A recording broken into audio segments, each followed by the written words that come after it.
Musical Talk, the UK's independent musical theatre podcast.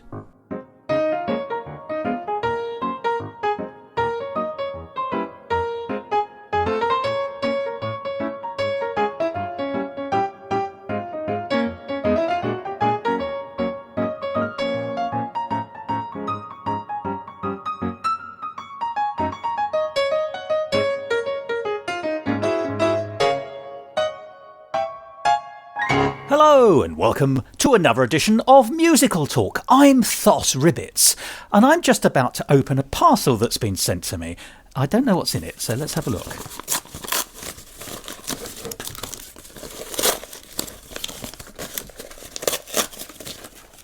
Oh, it seems to be a 1 in 10 model of Tom Bateman CBE.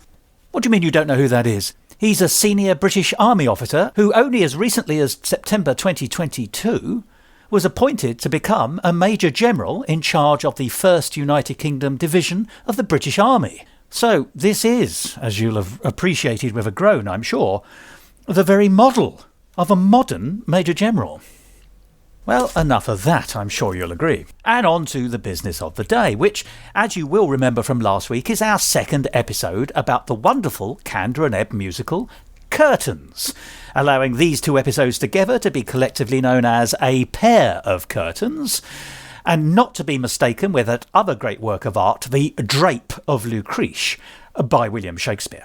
Well, last week we heard about an actual production of Curtains, which was put on at the Edinburgh Festival Fringe in 2022 by USOG, the Edinburgh University Savoy Opera Group, and I hope that gave us an insight into what it's like to put on a big, challenging, successful musical comedy. It's a tall order and a big undertaking, but it's worth it because it's a wonderful show, and as you can tell, I am a great fan. It's also terribly clever, as I think you'll hear in the following conversation, and I'll tell you something at the end of the episode which I've only just realised in the last few weeks, which has almost taken my breath away at its audacity and intelligence in relation to Curtains by Kander and Ebb. But that's at the end of the show. Now, you'll remember me telling you last week, I hope, that those of us in the United Kingdom had the pleasure of a touring version which opened in October 2019, starring Jason Manford in the chief role as the detective, and a rather splendid cast, picking up all the others. My particular favourite, I must say, was Samuel Holmes as Christopher Belling, the director. It's a gift of a role anyway, but he was really brilliant about it, actually. I thought he gave a really considered, clever and fantastically funny performance, and allowed that character to be a lot more than just a caricature. But I may be getting ahead of myself. That tour opened in October 2019, as I say, made a pit stop in London in the West End, which is when I had a chance to see it, and then continued on its tour until it was curtailed rather early because of the COVID pandemic and the associated lockdowns, rather unfortunately. However, as a fundraiser in the first few months after the lockdown took place here in the United Kingdom, a recording of the show was streamed twice as a fundraiser. So I had a chance of seeing it again, when it was a real tonic in what was a very dark time for us all. Well, it is that streamed version of the recording of the show, of the United Kingdom National Tour, which Tim Saywood and I are going to be discussing today. And I hope that will give you a different take on this absolutely fabulous show. So, let's get on with it. Here's Tim Saywood and me in conversation about Curtains.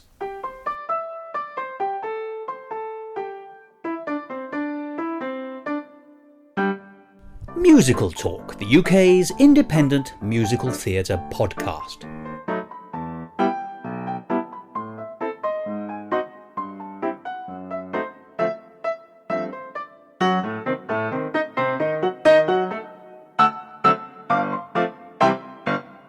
Hello, Tim. Hello. Now, today we're going to be talking about Curtains, and I hope it's a show that you'll not only have opinions on, but on which you can be drawn. Oh dear.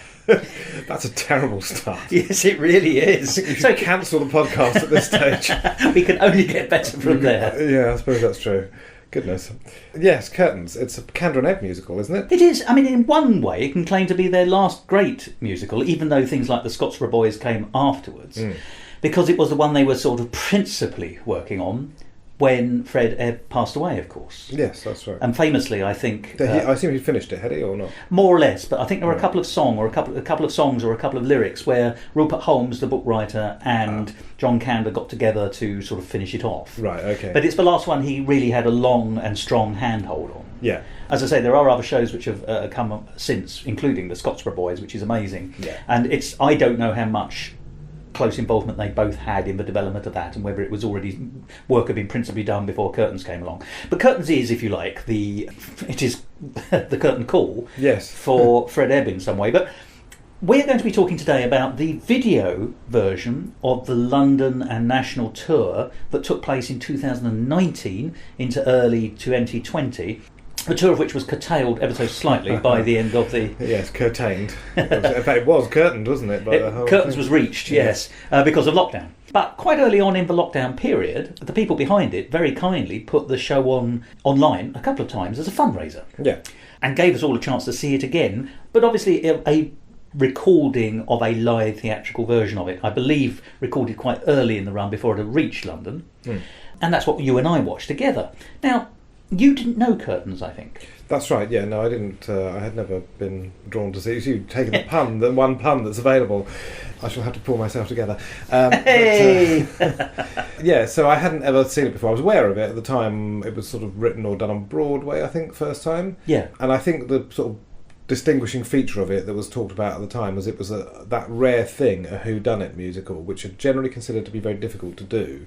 And the reason they're generally considered very difficult to do is because whodunits are all about hidden motivations, whereas musicals are about expressed motivations through song. Because yes, whatever's going on in a character's head, they're going to sing about it, whereas obviously if people are concealing something, then... So it faces that sort of technical challenge instantly, and I think passes it rather well. It's it's quite interesting how they manage the whole matter. Well, the book is written by Rupert Holmes, who of course has got form because he wrote Drood, or The Mystery of Edwin Drood. Yes, which is another... which of course is a detective musical.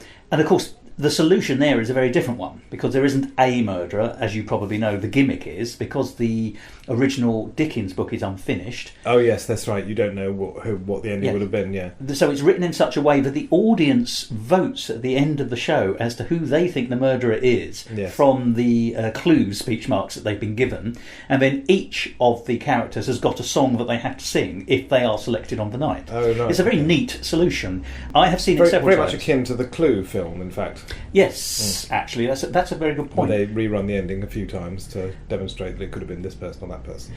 There are a few cheats in Drood, because whilst Rupert Holmes has been able to dredge up a motivation for most of the characters, there are one or two minor characters. I think there's a gravedigger who can be, because all the characters can be voted for, and his I did it rhyme, if you like, at the end is I have no motivation, I just did it kind of thing. So you do take that on the nose, but actually that's quite interesting. What other musical mysteries are there? There's Nick and Nora, which is the Charles Strauss musical about reworking the Thin Man characters. Yeah, I mean, there must have been Sherlock Holmes musicals, but I don't think any have ever achieved any note. No, there's Baker Street, which is the best and most well known, but it's not quite good enough. And I can't think of any Agatha Christie's which have been famously... Again, it must have been attempted, because I can't believe it hasn't been. Yes, that's a good point. Although, of course, the estate was quite protective, and she's not yet had a copyright, so maybe it's been... But there must have been at least one attempt, because it's free money, isn't it? You know, if you're a Broadway producer to do Agatha Christie as a musical. Well, as you say, because it's a name. Yeah. And funny enough, that kind of thing is referenced in Curtains, actually, isn't there? And the producer, the woman who's the producer, actually says, if I could, I would stage the Kama Sutra with a Richard Rogers score. Yeah. Which is actually more or less the same thing you're talking about there. Yeah, that's right. And again, Poirot... we said Agatha Christie, but Poirot would be the obvious one, wouldn't it? Because all the biggest ones, Death on the Nile, and the big Hollywood movie ones. But yeah, I'm not aware of it. It will have been done. It must have been done, but you just don't get to hear about them very often. No, and that does suggest that it's a very difficult form to pull off. Yeah. But as you say, Curtains does do it, and does do it rather well. Yeah. But I'm going to pick you up on, not pick you up as in a critical sense, but actually draw your attention to something you said as we were watching it, which was, you said, oh, it's very old-fashioned. Yeah. What exactly did you mean by that? Because, it's actually a 21st century musical, although set in 1959. It feels like it could have been written in 1959, I think is what I mean by old-fashioned. It just sort of takes... I mean, it could have been a Frank Lesser musical. I think the score... Kander and Ebb obviously are famous for sort of developing they didn't develop the cabaret sound, but obviously they borrowed from Weill and, to sort of develop a particular sound that we associate with them, which you associate with cabaret, which you associate with Chicago, and those their biggest two musicals. They obviously are, like all good musical writers, pasticheurs. Even Sondheim, to an extent, is a pasticheur, but has other things going on. Well, he can turn his hand to it when he wants to. Look at the end of Follies. Yes, exactly. Well, if you think of Cy Coleman as well, as another sort of example of that type of craft. Yeah. Cy Coleman, I'm not sure I've ever really picked out a voice of his, or Strauss. So those sorts of... So it's in that sort of mould, and therefore, what are they doing? They're doing a sort of... I mean, maybe sort of... I don't know. I feel like I'm a bit off beam saying "Singing in the Rain" sort of thing, but definitely sort of 50s music. I think Frank Lesser was the person who came to mind most. Actually. Yes, Julie Stein was the option I would have gone for. Yes. So actually, yes, probably agree with you there. But I agree with you. I think there's feelings of both, aren't there? So yes, it is clever then, because the 50s are when they started, really. Kander and Ebb. Yeah. Their heyday, if you like, starts in the 60s, works through into the 70s, but actually they started in the 50s. And here they are at the end of their career, sort of almost going full circle. Yeah. But as mature writers, being able to produce a 50s musical that sticks in a way that when they were in the 50s they didn't. Yeah. I think I get the impression they're not thinking of this as an attempt at a masterpiece. No. A last masterpiece. It's an attempt at making a solid piece of musical theatre. Which it is. Oh, it's tremendously successful in that sense. Yeah. I mean, I have to say that I've seen Curtains now in various different productions, because it's that traditional British frustration thing. It was on Broadway with an amazing cast. David Hyde Pierce was the detective. Oh, yeah. Edward Hibbert was Christopher Belling, the British director, who's splendidly over the top, and we will be touching on that character in a minute. It had a solid score. It got good reviews. It was a good... it was better than that. It was an excellent piece and very well received. And then it didn't come to London for years and years and years. I saw it in I'm going to say a professional version, but it was the London Guildhall School actors' end of course show. So these were the actors all ready to go out into the world of being actors. And that was magnificent, and I saw that, and it was fabulous. Then I saw a school version, I think at Latimer School in West London, and that was awfully good as well. I saw an absolutely terrible university production. Right. And then I saw the London professional version, which is technically it's the premiere, what we saw, the video, with Jason Manford in the detective role, and Samuel Holmes in the Edward Hibbert role as Christopher Belling. So I have seen a whole number of versions of it in very different qualities, but I've always loved it. Even when I haven't enjoyed the production, the qualities of it have still come through. And the score is very good. Everything about it coheres. But it did take, essentially, the better part of 15 years to come to London. And you think, why is that? Yes, yeah. I mean, I think possibly that sense of it being old-fashioned, and therefore there was no particular rush. Possibly. Because, I think people are very, very keen to bring hot new things to London, that's meaningful things. That's what gets a lot of people excited, I think, producer-wise.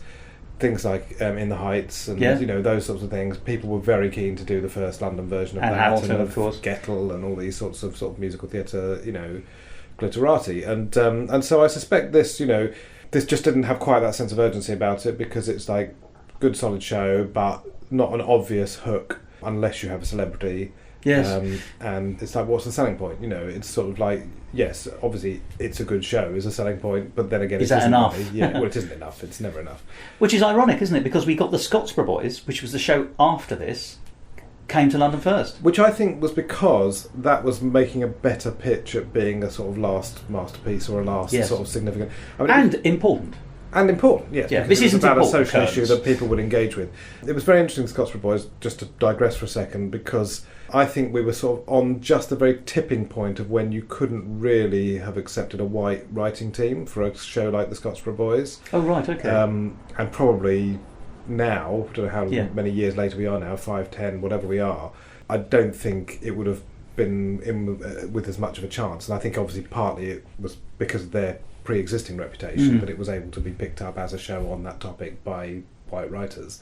Anyway, that's a side That issue. in no way diminishes the show, though, I think. Oh, it's a great show. It's a great show. But Curtains doesn't deal with any of those problems, really. Curtains is a very interesting show, I think, when you look at it in the Kander and Ebb canon, Yeah. of course.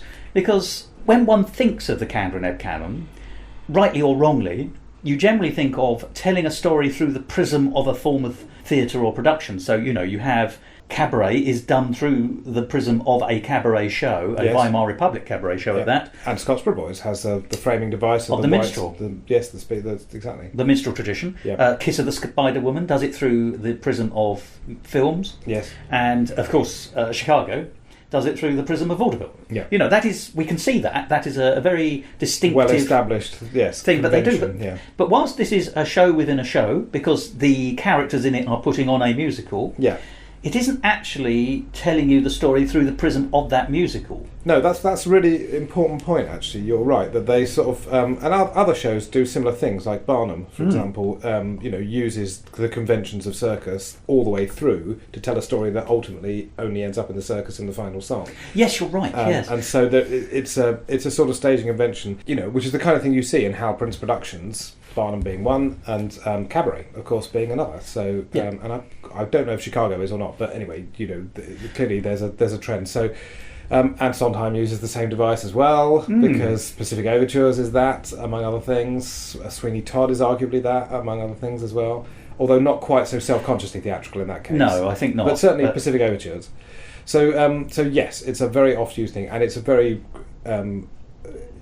important observation about this, that it's not doing that. It has two layers, which they all do, but in fact in this case the conventional theatre layer is underneath the framing, whereas normally it makes the framing in the other, the musicals. Yes, the overlay in this case is actually the detective story. Yeah. And not the putting on the show. That's right. Yes, although it pays off at the end. There is. I remember you actually saying to me, we wondered how it was going to pay off. Yeah. And then, of course, the very last scene, which we're not going to spoiler, No. does exactly that, with some very clever use of dialogue. Yeah, no, it's very neatly done. But I suppose that's why this feels... Perhaps that's why I said it's, as well as the score, it seems old-fashioned, because it sort of... It takes away that self-awareness, that sort of, metatextual, whatever, self-awareness. Well, it's the thing that make Kander and Ebb different, and they're not doing it, and therefore they therefore look now like... It could be somebody else. Yes, exactly. Yeah, I think that's... I hadn't really noticed that, but I'm sure that is the reason. But still, they do the layers thing, and of course that requires as much skill to do the other way up, yes, as it does to do the reversed way. So yeah, it's interesting, and of course the original production. So basically, I think you get focused more on like how does this work as entertainment, more than how does this work as a sort of clever melange of ideas. Yes, but as an entertainment, it works really very well. I mean, it is. Let's be honest. It is. We described it as a musical detective story, but what it actually is a musical comedy. Yes, that's right. Yeah, I mean, actually, the detective story is sort of a bit of fun, but not. I don't think the methods used are of an accurate representation of police methodology. No, I think... and I think I've had reason There's a big problem with that, the way that the main detective character works in that respect, isn't yes. it? And we're not going to give any spoilers, but there is something that the criminal does which is incredibly obliging that results in his or her discovery. Yes. And I've said in another programme of Musical Talk elsewhere that actually it's the kind of mystery that would fit very comfortably in the world of Scooby-Doo. Yes. Yeah, it has... It doesn't do a sort of a whole little tontine of clever denouements. No, it does not. They have thought it through, and there is a logical solution. But it's straight up. But there are some things which I think mark it out from being speech marks a standard 50s musical comedy. Mm-hmm. And one of the things I find most interesting about it actually is the central love relationship. Now, the central romantic relationship in Curtains is between the detective, Cioffi, and Nikki Harris, who is the second female lead in the show, Kansas Land or Wide Open Spaces or whatever the show is called. Yeah. Now, she is set up as an interesting character in her own right because the way they write her, the way she is written and has to be performed throughout is that she is the inadvertent stumbler upon of clues, which also therefore makes her the principal suspect for us, the audience. Yes, that's right. But not for the detective because he's clearly in love with her from the first time he sees her. Correct. So we have this very strange situation where she is being offered up to us, the audience, as a red herring. Yeah. But also, she's actually quite charming and sincere. And, it's absolutely right, but she's the second lead in the show in a strange way. Yeah. She is a tentative, nervous kind of... Maybe nervous isn't the word, but she's not arrogant, she's not a diva, she's at the timid end of the actress scale. Yeah. And he is actually quite a winsome detective. He's not an alpha male detective at all. No. And that's lovely as well. But the relationship they form is very tentative. Yeah. And it stays tentative all the way through. It's not, in most musicals, and certainly what we think of as stereotypical traditional musicals, if someone falls in love, they don't have to go on about it in song. And they tend to do it early and often, so to speak. Well, exactly. When there is no disparity in musical theatre about standing at the front of the stage with a spotlight on you and nothing else, screaming at the top of your voice to an auditorium of 5,000 people. Once I had a secret love. Yes. But let me tell you all about it, folks. Exactly. Yeah, I mean that's right. It does play that. It also has this interesting thing of there are 3 sort of female potential principals. Yes. So not to mention one at the beginning as well, of course. But yes. Well, I think we can say that one gets bumped off quite early. One gets dispensed with, very very early on. But Jessica Cranshaw. But in fact, the person in a sort of Singing in the Rain type of scenario, the person you're focused on is the girl, the Star is Born girl. The girl who's going to take on the role and win the hearts of the American people and sort of go on to great success eventually through the film. That's what's going to happen. The successful ingenue. The Judy Garland-y sort of a person. But in this case, you quite rightly point out that that's not who he falls in love with. No. There is another character who is equally fallable and lovable with and could easily have been the principal, who is the writer who has to step forward into the main part and who in another rewrite could easily have been the love interest and also equally a suspect. Yes, of course. And then you have a third but more venial young female character who's the sort of third in the queue to get that part, isn't she? And of course that's the plot device. That's Bambi. That's Bambi. Yes, exactly. Who's the daughter of the producer, and it's all very interesting. Yeah. I mean, you can see why they need 3, because you've got to have a series of potential motivations, and of course the person who dies at the beginning is the leading lady, and therefore the question of the first succession act is exactly who's going to take over that part, and who could take over that part if who does take over that part suddenly were not able to take over that part. Yeah, so I mean it's for plot reasons that they set it up that way, so they have to pick one to be the main sort of love interest if your detective is going to get involved, which in this case they've decided he will. It's interesting the reason he gets involved as well as sort of interest in that character, but also it's for love of the theatre, and he's a classic amateur who loves mixing in the world of professional theatre because it's just all of his sort of starry-eyed dreams. Well, we on Musical Talk have no truck with that kind of behaviour. That's disgusting. Yes. You should stay out of it. But yeah, so that's a really nice character point for him as well, that he just sort of comes in and is like, this is all so amazing. He's like, as you say, he's like naive, and he's like sort of almost childlike in his sort of way that he is wowed by the environment he suddenly found himself in. And but the nice thing too is that he's still able to do his job. Yeah. With effectiveness and. Well, he's a good detective because at the end of the day, actually, he does work it out. Yes. And there are several points as well where you get to see his working through. There's a scene where there appears to be an attempted assassination of the principal dancer. Yeah. And obviously gives us a chance to have the dance scene, or what would be the ballet scene, I suspect, if it were a different kind of musical. But it's the where the dancer dances with Bambi, who's playing the Native American princess. Yeah. But very 50s. Yeah. And then someone is, a shot rings out. Yeah. And then the detective actually has to do some proper detective work. He realises that the clue about what direction of the angle of the bullet, etc., and therefore who the actual target was. So we get to see a lot of his good, shrewd stuff. His instincts as a detective are sound, but he's still not an alpha male, and I like that. Well, I would put him in the sort of Columbo type of area, where he sort of presents a slightly buffoonish exterior, which is a mask for the brilliance. Tremendous perspicacity, So I think he sort of is in that mould. Not so much, and maybe like not even like Marple. Marple is quiet and sort of keeps her counsel. Yes, but doesn't show off. Whereas Poirot and some of the others tend to show off. There's a grandstand, and Holmes show off. So he's a third type. Yeah. effective, but hidden bumblingness. Or no, overt bumblingness, but hidden brilliance, yes. But I find him a very appealing character. Yeah. And it's interesting that it's Jason Manford, who in this country is best known as being a comedian, although he obviously does act, because he acted in this in a way I found quite touching. There are several moments where he is able to be very affecting.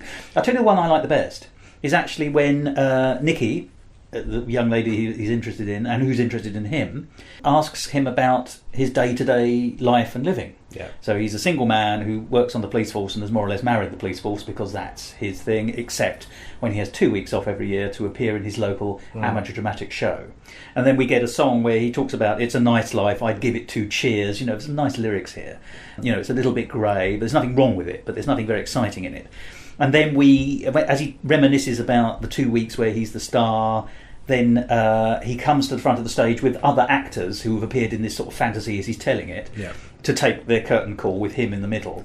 And then they sort of disappear into the blackness. Yeah. And then he's suddenly realising that he's no longer holding anyone's hands on either side, and he looks to both sides, like, where have people gone? Yeah. There's a look of sort of despair on his face. It's actually really nice and touching and poignant. Yeah, no, it's good. And it's a part that's carefully written for, someone who doesn't have to be a traditional triple threat Broadway performer. In other words, they don't really have to be able to dance terribly well or barely at all. You can bring them in from other kind of theatre. They certainly don't have to sing particularly well. It's written as a comparatively easy part. You just sing a bit, obviously, but they do have to act. Yeah. And so therefore it's for that kind of performer. They don't get any dancing, do they? The detective. There is a dance sequence with Nikki, which they carefully covered up with smoke on the stage. Oh, that's right. It was a soft shoe, wasn't it? That's right. But you don't get to see their feet. They didn't completely cover it up, so I don't want to sort of insult Jason Manford by saying he couldn't turn it in, but because as far as I could see, he was able to do the steps. Yeah. And better than I could probably, but and there's a lovely bit of Busby Berkeley choreography style thing where the cast come out to move Nikki and the Cioffi on movable ladders. Yes. So they're having a dance, but they're not. They're standing still, and they are being made to move by the cast. Yeah. Yeah. It's nicely done. It's an interesting way of just sort of surrounding a performer that's clearly not their specialism, but the show is about that to a certain extent. But on the other hand, it means that you can cast someone purely for how well they can do the acting part, and that's a benefit, I imagine, in productions of this show. Now, you've touched upon the fact there are 3 principal female characters who could also be suspects, and it's good that there's a nice range of female characters, but there's one female character we've not yet touched on, which is the producer. That is the producer, who is brilliant. Yes, no, she's the sort of Broadway dame of the show. Yes, exactly. She's the sort of Bette Midler type part, I suppose, if you had to sort of say. And a lot of musicals do need one of those. She's sort of a bit of Mama Rose mixed in with, I don't know, who else is she like? I feel like there's a lot of them. she's a strong matriarchal character because she is a glamorous as well, but professional too. Yeah, and she's tunnel visioned. It turns out that there's a whole 2 or 3 areas where she's tunnel visioned. Yes. But she's absolutely set on getting this show going. She's absolutely set on things happening. She's not mistaken about the romance of theatre. No, because she sings that magnificent song, "It's a Business." Yes, and that she believes it. Yeah, I put $1 million in, I expect $2 million back. Yeah. No, that's true, and so one of the sort of plot motors of the whole thing is like the fact that the show, there's no reason the show should go on, but the show is going on. Yes, and people seem to have a motivation to keep the show going, including the detective himself. It turns out. Well, the detective is the catalyst to make the keep the thing going. Kind of, but then he also finds out that nobody wants to leave for all kinds of interesting reasons. So that's true. Yeah. So that's part of the sort of plot motor of the thing. We have her, and I think that's her big song, isn't it? Where she gets to do some really. There's some really nicely staged. It's really nicely staged. She I think goes up a ladder at one point that's held by other people, and there's just a certain amount of risk taking, choreography, which just elevates that number even further. Up a ladder. Yes, literally. Yes. There's a bit, isn't there, where she talks to the spot operator. Yes. Just Harry, if you agree with me, blink twice. That's right. And then she goes bonk bonk. And those are very witty. The lyrics are witty. I mean, they sort of, again, it's in that sort of Frank Lesser territory.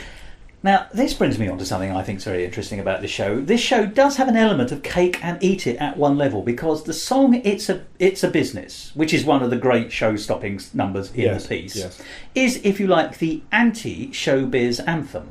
Yeah. Or rather, it's the realistic showbiz anthem, but therefore is the anti one. So it's the opposite of That's Entertainment. It's the opposite of There's No Business Like Show Business. It's the opposite of Hooray for Hollywood. Yeah. The romance is stripped absolutely out. This is all about a cold, hard green colour of American dollar bills. Yes, yes. And is overt. She actually says, green is my favourite colour. Yeah.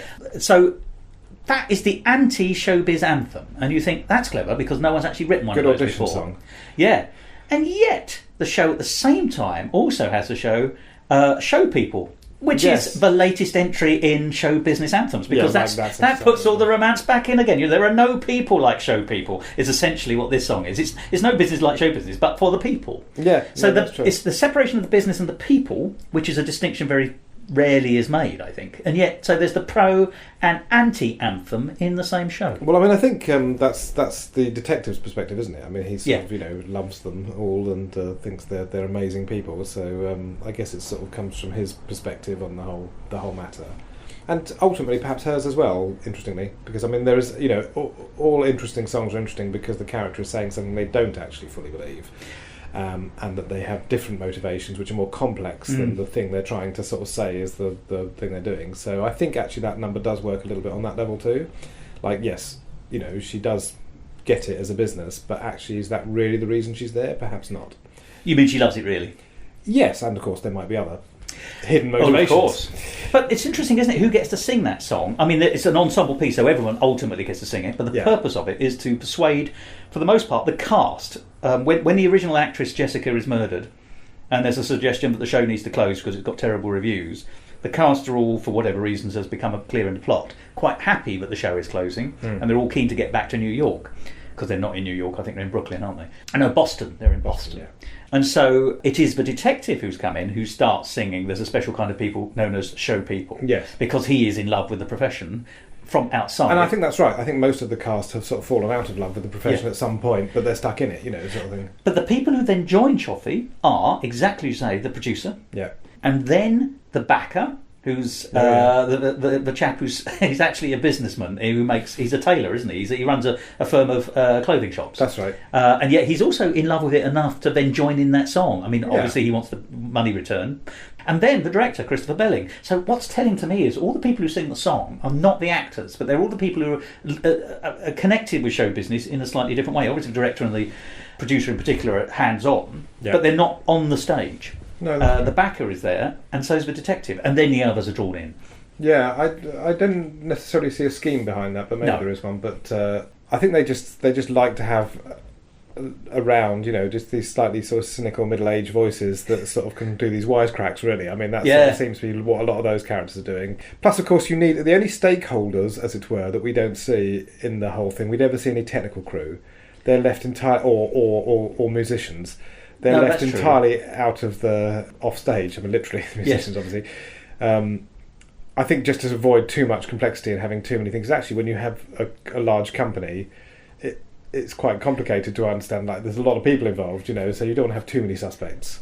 Because normally, your classic murder mysteries, you're stuck in a country house, aren't you? And there's like 10 of them or something like that. It's something like Knives Out, which sort of reiterates that schema. Although that still does happen in the great detective novels, because whilst there will be a perfunctory investigation and searching of the staff, most detective novels, particularly the less well written, it's about the family and the guests, and it's very rarely about the footman. Yeah, the old joke about the butler did it isn't actually true. It's because that's a twist in a way. Exactly. So so I think it uses that conceit basically. There is a sort of upstairs downstairs to it all, in the sense of no one comes out of the orchestra pit to be part of the show. But I can see why they made that choice. It just sort of saves a lot. I'm surprised they didn't have any technical crew. They do have the stage manager, actually, don't they? Or there's a chap in a housecoat who ultimately the stage manager. Yeah, exactly. He knows, he's the confidant of the cast, and so. But the lighting guy doesn't come down. He doesn't, but he's mentioned in that song. But you're right, he doesn't come down. Because that would have been a twist, Well, it's a perfect vantage point. Well, I mean, that is a murder is announced, isn't it? Who's behind the torch? Yes, that's right. So we've discussed several of the characters. There's a character I think we also need to discuss, and that is, and I must say, he's my favourite, and it's not a surprise why he's my favourite, Christopher Belling, the British director. Oh, yes. Played magnificently, I think, by Samuel Holmes. It's brilliant, and he gets all the best lines. He does get all the best lines. Yeah. I mean, he's there to sort of do... He's sort of carrying, and indeed there's sort of a lot of the witticisms, I think, sort of have their roots in All About Eve, in which people are tremendously rude to each other in tremendously clever ways. Yes. You know, about theatrical matters. You know, It's very Algonquin round circle, isn't the very famous one, isn't it, is that where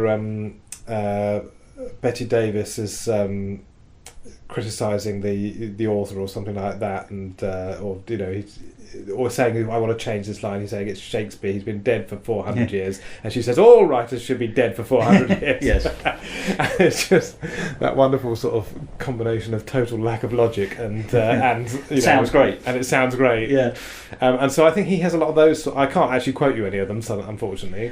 But he has a lot of those sorts of lines. Very waspish. Yes, waspish is the word, isn't there? I mean, and also arrogant in a way, because I think he comes on after the newspaper reviews are in, which are all terrible. Yeah.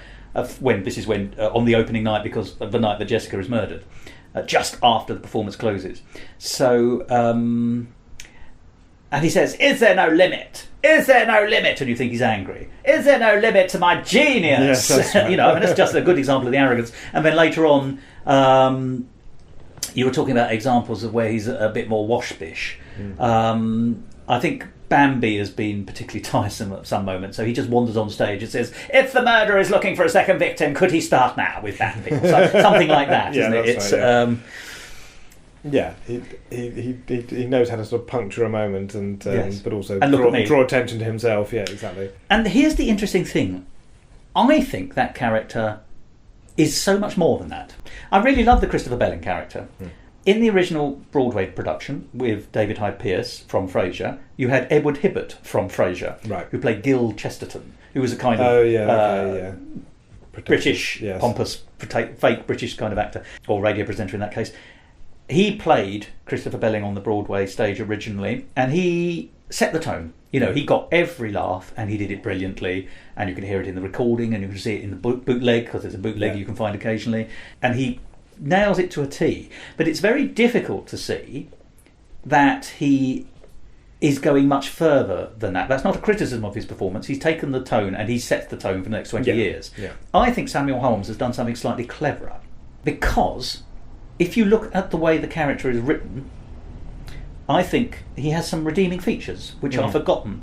And it comes down to, actually, you know, we are led to believe he's not a very good director. Yeah. Because Cioffi has to come in and sort the show out, essentially. But I don't think that's true. And I think there's a distinction to be made here. I think that what Belling isn't is a very good dramaturg. But I think he's a perfectly fine director, because he does a couple of things. First of all, we know that to get that show to its first night, which is where we see it at the beginning of the show, ending its first night performance with Jessica just about to be murdered, he has done what he can to make that show successful. From our point of view, we're watching it on that opening night. And actually the show is absolutely fine, apart from that one actress. And he must have worked his way round the characters to support her and help her. He's told Nikki's character to support her on stage, which she does. Yeah. So he has and he's actually produced a show that looks like a West End show or a Broadway show with one shocking actress in it. Now, we know that he's not responsible for casting, so it's not his fault. He's actually worked with the materials he can. So actually that show isn't bad. It's not the show that's considered to be bad, it's the performance that kills it. And indeed the rest of the show proves that. There's a more telling moment later on. When Jessica is taken off to hospital and ultimately dies, and once it's agreed the show is going to go on, it is actually the Christopher Belling character who saves the show, as a director he should do, because he works out who needs to be in that central female role. Yes, that's right. And it is one of the writing team of the songs. Not the understudy. Not the understudy, exactly. I mean, he delivers these lines fairly harshly, but actually he has solved the problem, which is how can we make the show go on with the right actress in a tiny amount of time? Yeah. And there is only one solution, and it is the writer. Yeah. And there are moments when you can also, later on in various points, he's supportive of her. And I get, from what I see, I think that Samuel Holmes has looked at the text and said, hang on a minute, he isn't just a comedy director, although that is there in spades. Yeah. He is also actually not a bad director. What he cannot do is amend a story. He's not a dramaturg. And that is exactly what Cioffi is, because Cioffi comes in and he dramaturgs the whole thing. He spots where songs can be made better. He eventually asks for scenes to be rerun for his benefit, or he wants to sit in on a scene when it's being rerun for Christopher.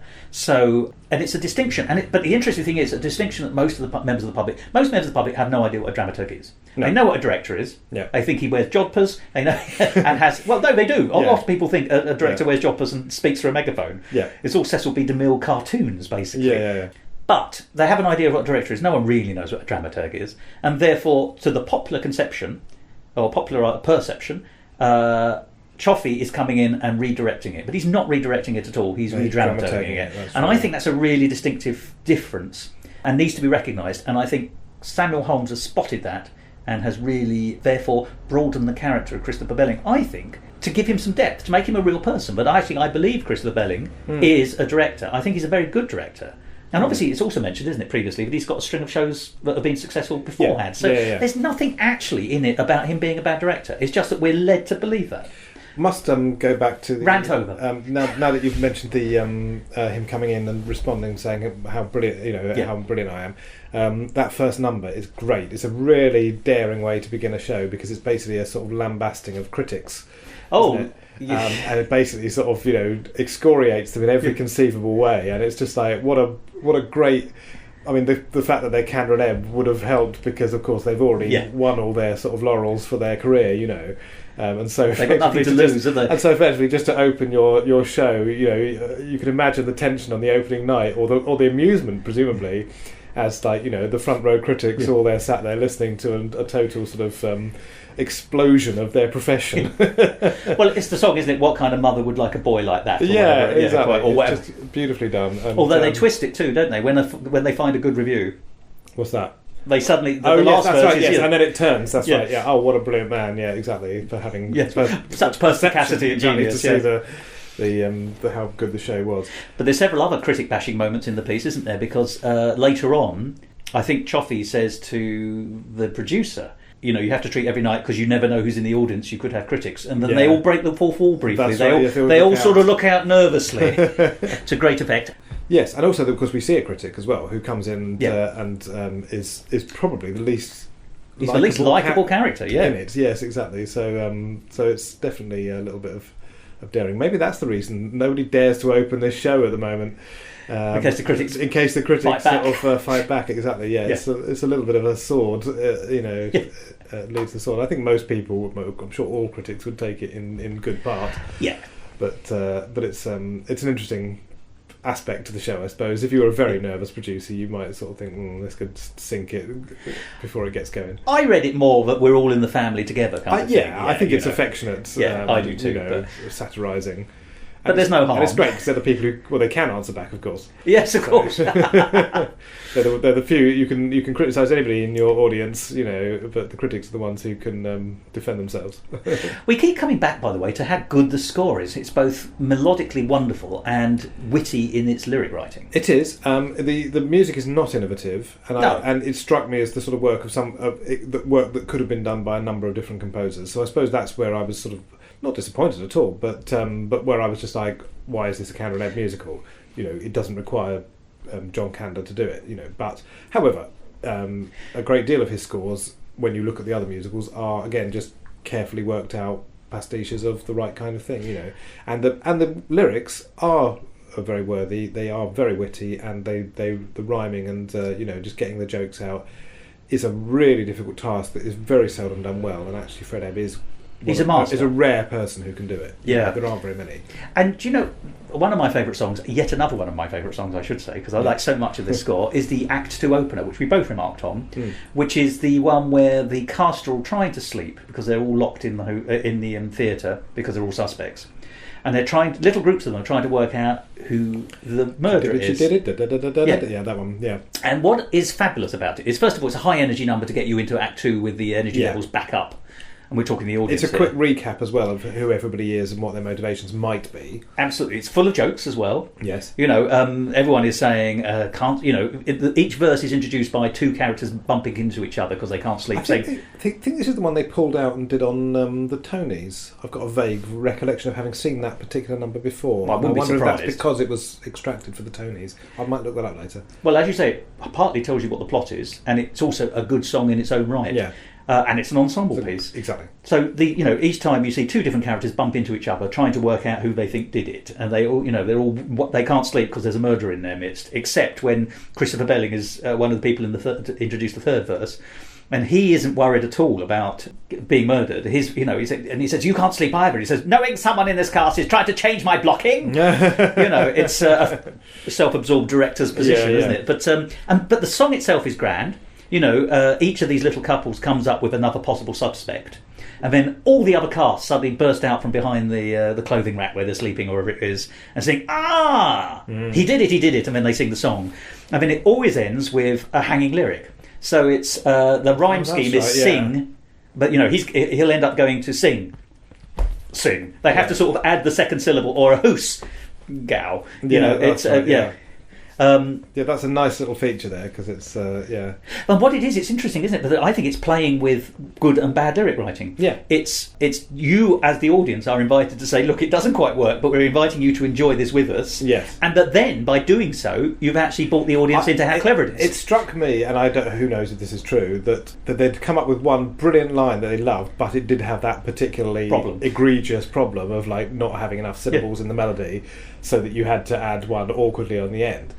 Which is a complete no-no. It's like it is. You do it simply else. Can't do it in a competent lyric. So of course it's a joke on that thing. And then I think possibly they wrote the rest of the song around that awkwardness and thought, actually that kind of could work if all of the others do it as well. Yeah. That makes sense. That's my theory, anyway. Yeah. I mean, I don't know. But it makes sense because actually it turns out to be a tour de force because it's saying, look, we're all playing with this. And funnily enough, you see this very occasionally, and you need to be more or less at the end of your career to be able to get to it. It's a terrible thing to say because people have to trust you as a lyricist that you're not just doing it out of badness. Trying to excuse your incompetence. Now I'm going to bring my old man in, W.S. Gilbert, because Gilbert does this in The Last GNS. In The Grand Duke, he has to rhyme. For the plot, he has to rhyme. It's about a statutory duel, so no one actually dies, but you fight a duel, and whoever loses just sort of goes into exile, and the winner takes on all the belongings, including debts. It turns out of the person who lost.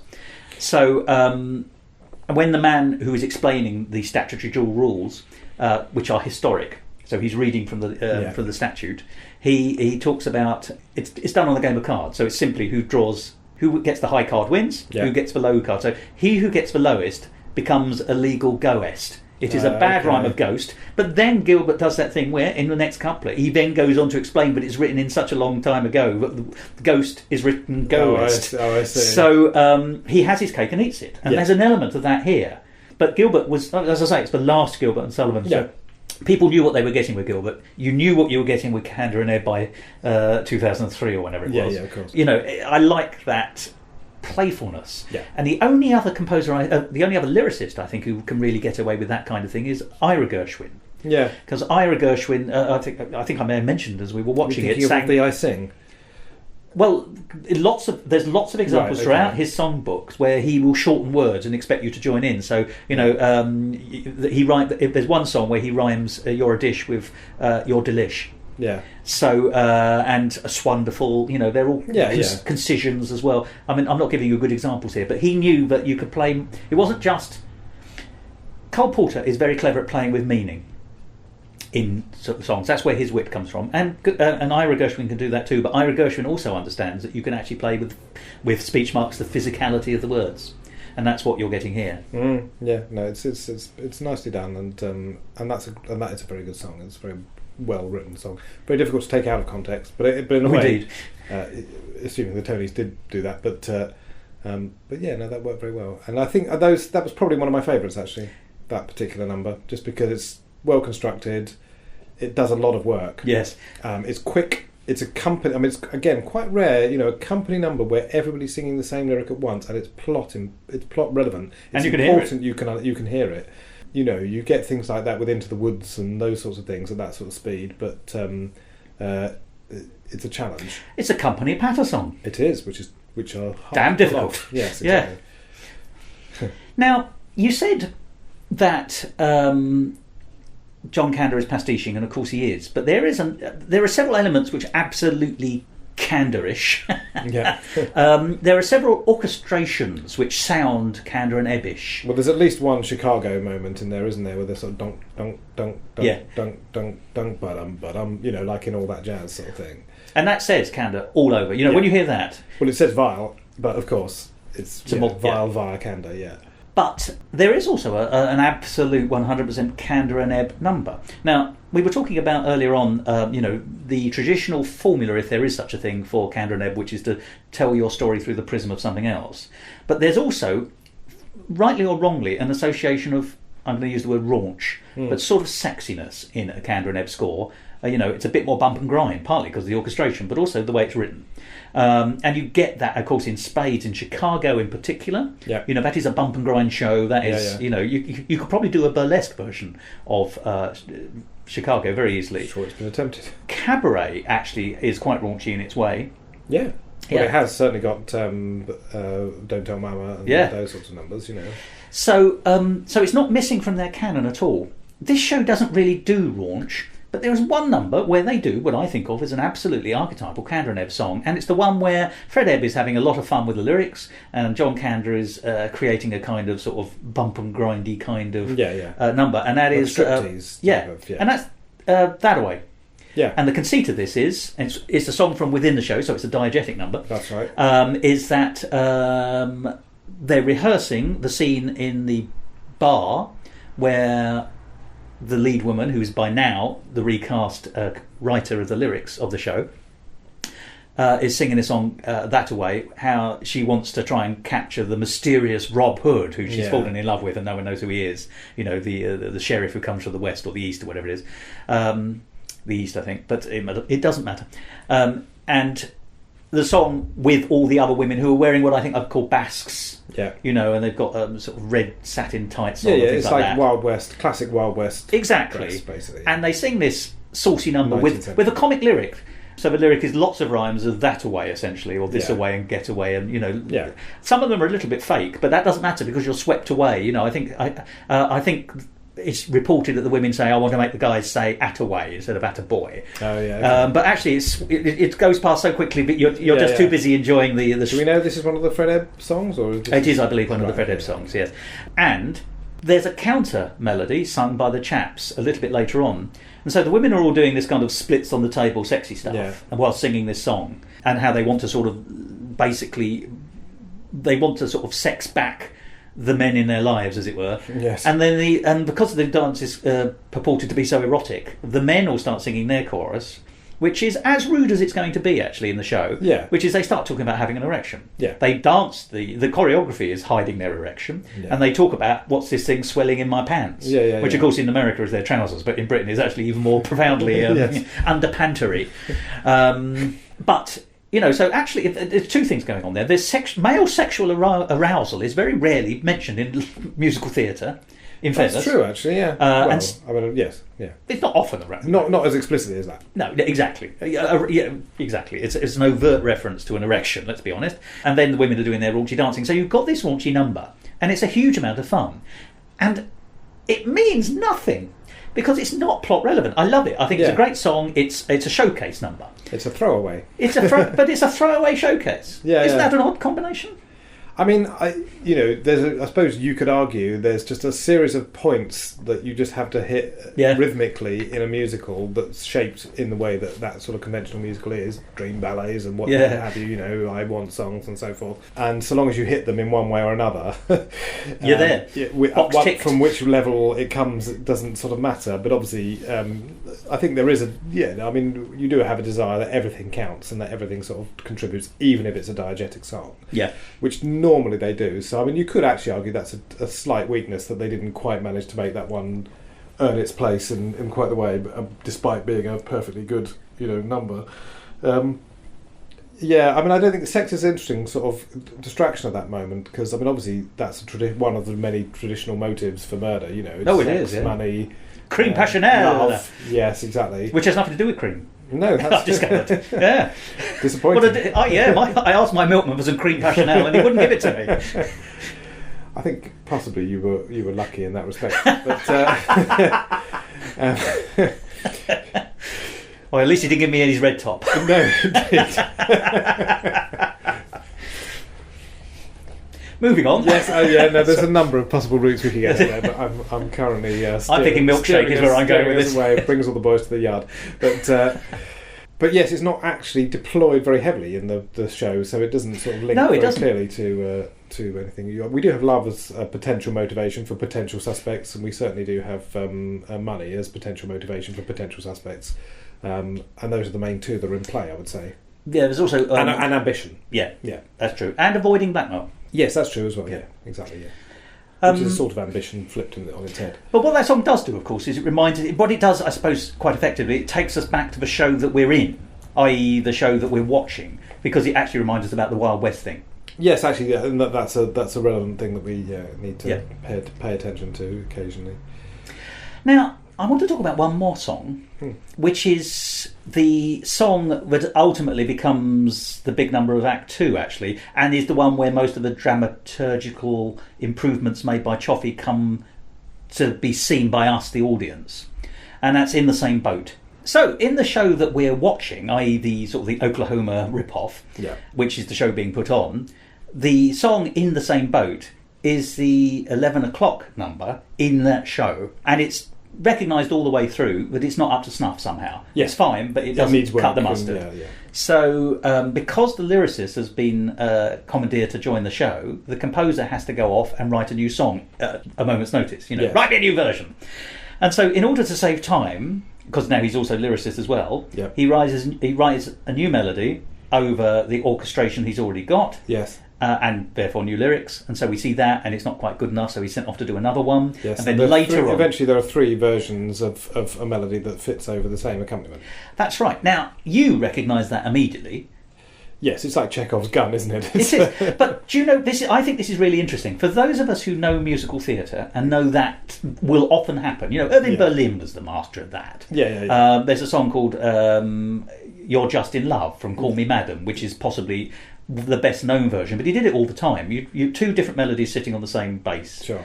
And then you sing one, you sing the other, and then you sing the two together, and everyone goes, "Oh, it's amazing!" And that's exactly what happens here. Cioffi realises that the way to make this song work is to play all three versions, and then they create it together. He does some clever stuff, actually. He changes the tempo in the introductory verse to make it a bit more seductive, and then it becomes upbeat. And of course it's a masterpiece and it works and everyone's delighted, and Christopher Belling comes on and says, yes, I shall be sure to take credit for that later. It gives us our laugh punchline, and on we move with the plot. Very good. Those of us who know musical theatre sort of know that's going to come. The line, I think that the giveaway line is when someone says, in fact when the lyricist, she says, how did you do that? And he said, I just wrote a new melody for the orchestrations. And suddenly, well, there you are. If you know anything about it, then clearly that's going to pay off at some point. I would hope every listener of Musical Talk will have spotted that. However, when it was on video, when it was a fundraiser online, I said to some friends of mine who I thought might like to see the show that they should, as a family, watch it, and bless me, they did. So they sat down one Saturday as a family, and it was a mother, father, and two children, boys as Ams, just pre-teen, and they all sat down and watched it together, and they loved it as a show overall. One of them apparently said, "Oh, I can see why Thos likes this show." By the way. Yes. But the thing that really amazed them, and this is how when it was reported back to me, when they were giving me their review, if you like, over the phone about how much they had enjoyed it, they said they were particularly impressed by In the Same Boat coming together with three different songs. And for them, that blew their little minds. Now, this sounds terribly snobby, but I think it's a cheap trick. But it works. Doesn't mean you shouldn't do it. No, and exactly, it works for everyone. I mean, we saw it coming and we're impressed. But I think if you don't see it coming... We saw it coming. But if you don't see it coming, it's even more impressive. Yeah. And it's only because we've been, broadcasting Musical Talk for 700 episodes, we can see that kind of thing more easily, I suspect. But it was interesting to me to hear that actually, as Noel Coward says, the potency of cheap music. It really works. Well, I mean, I don't know how well it works as a plot device, though. Because, I mean, it's a perfectly clever thing to do, and if you've got a chance to do it, then do it. What a great thing to do. But I didn't see quite how it really contributed to the sort of overall structure of the thing. So again, I think there's a sort of... I mean, if I was going to criticise this musical, I would say it doesn't... The reason it's not a brilliant Kander and Ebb musical is because it doesn't pull off those tricks in as impressive a way as it could. You know, what you're hoping for, I think, with something...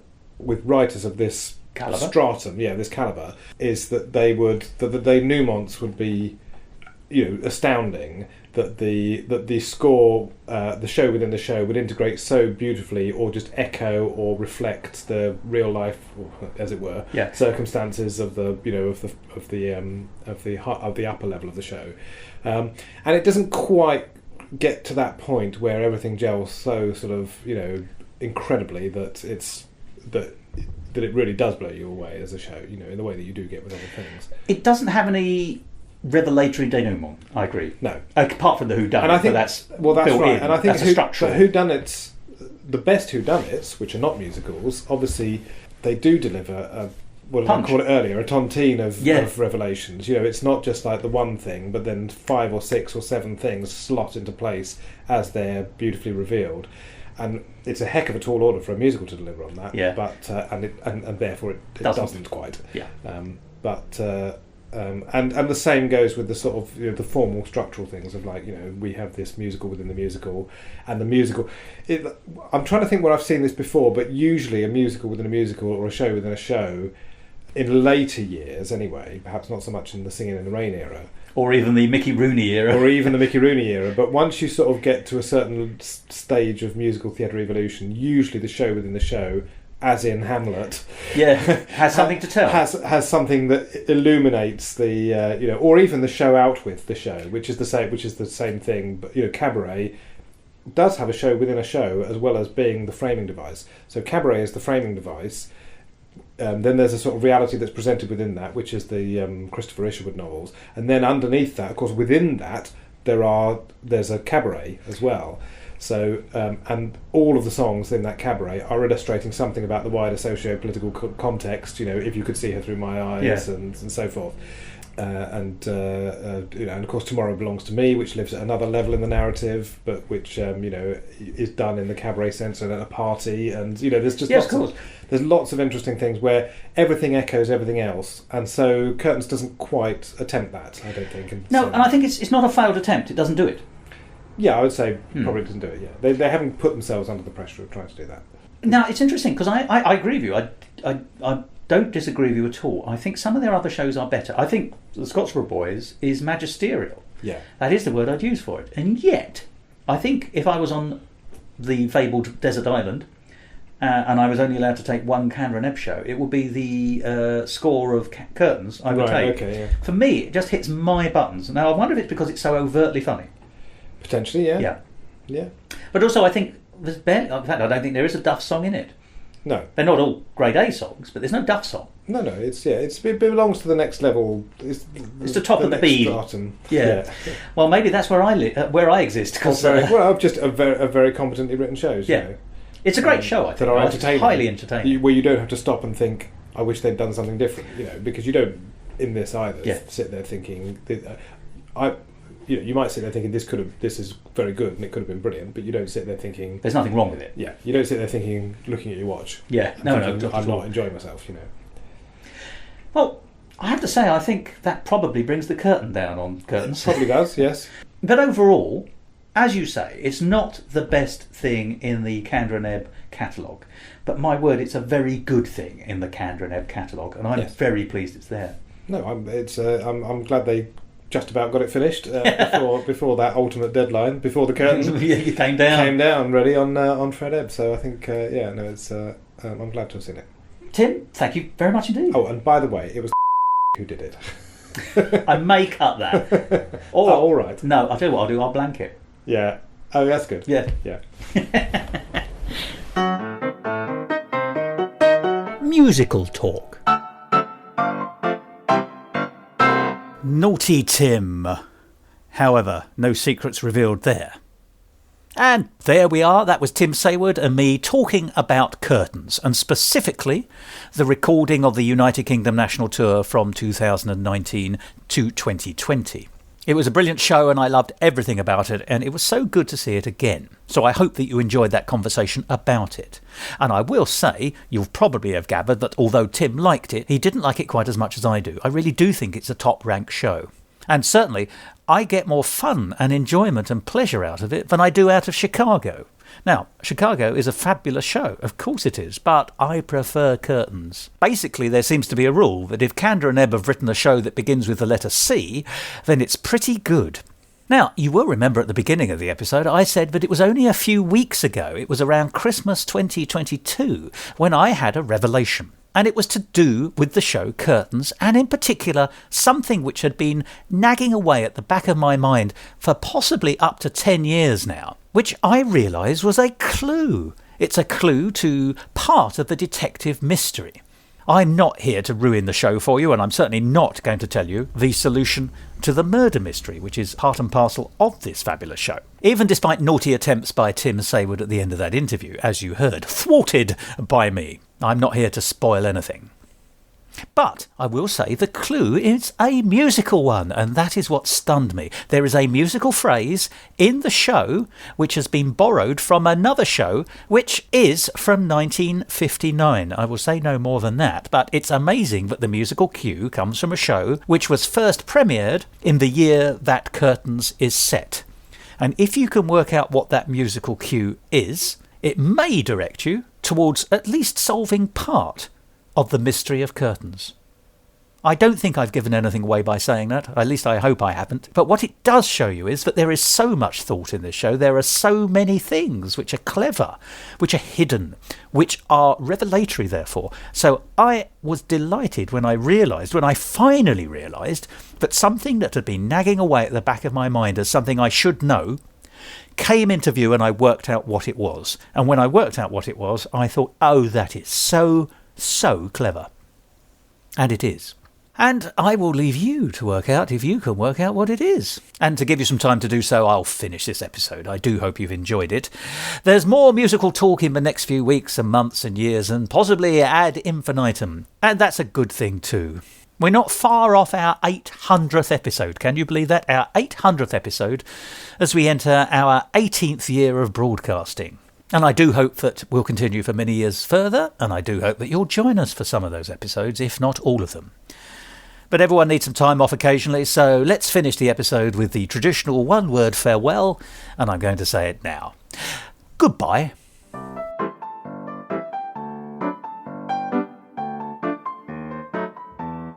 This episode of Musical Talk edited by Thos and presented by Thos and Tim Saywood. Copyright Musical Talk 2023.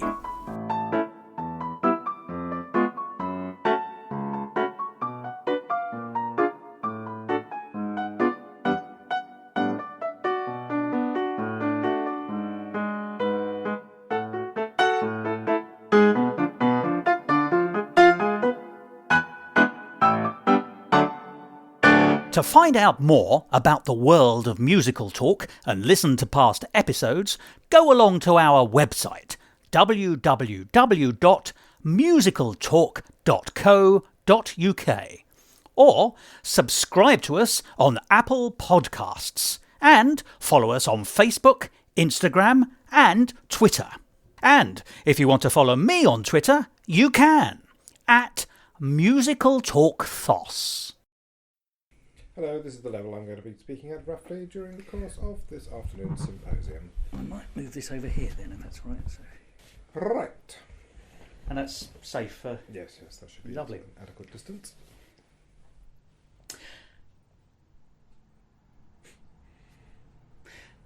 I'm just thinking about how I open it. All silent episode. Yes. This is a new experiment. We're going to do a silent film, but as a podcast. Well, there might be sounds like this.